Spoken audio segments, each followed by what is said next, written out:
बीड तालुक्यातील पालवण चौक ते लिंबागणेश आहेर धानोरा हा 12,75,00,000 रुपये खर्चून रस्ता निकृष्ट झाल्याचा गंभीर आरोप आज गुरुवार दिनांक 25 एप्रिल रोजी दुपारी 12 वाजता नागरिकांनी केला आहे। बीड तालुक्यातील बीड पालवण चौक ते लिंबागणेश आहेर धानोरा वरवटी फाळवणी बेलेश्वर चौक ते लिंबागणेश असा एकूण 27 किलोमीटर लांबीचा 12,75,00,000 रुपये किमतीचा रस्त्याचे काम हे निकृष्ट बनवण्यात आले आहे।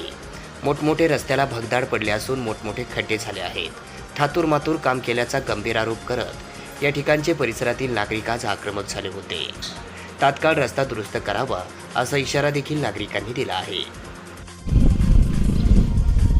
तत्कालीन ग्रामविकास मंत्री माननीय पंकजा मुंडे यांनी बीड जिल्ह्यामध्ये मुख्यमंत्री ग्राम सडक योजनेअंतर्गत लाखो रुपयांचा कोट्यवधींचा निधी आणला।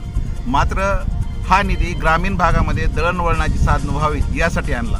मात्र आपण पाहतो या ठिकाणी लिंबागणेश बेलेश्वर चौक भाळवणी पालवण 13 कोटी रुपयाचा 24 किलोमीटरचा रस्ता आहे आणि हा रस्ता भारतीय जनता पक्षाचे जिल्हाध्यक्ष सन्माननीय राजेंद्र मस्के साहेब यांचे सख्खे बंधू MT कन्स्ट्रक्शन मदन मस्के यांनी केलेला आहे आणि वारंवार या रस्त्याला ठिगळ पडलेले आहेत। पूर्वी तरी या रस्त्याला ठिगळ पडायची, आज मात्र या ठिकाणी पाहिल्यानंतर एवढं मोठं भगदाड पडलेलं आहे आणि वारंवार याची तक्रारी करून सुद्धा याकडे लक्ष दिलं जात नाही।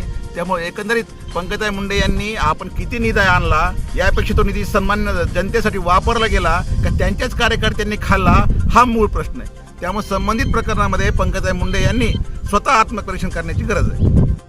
अशा प्रकारे बोगस रस्त्या प्रकरणात रस्त्यावर उतरून नागरिकांचे आक्रमक झाले होते।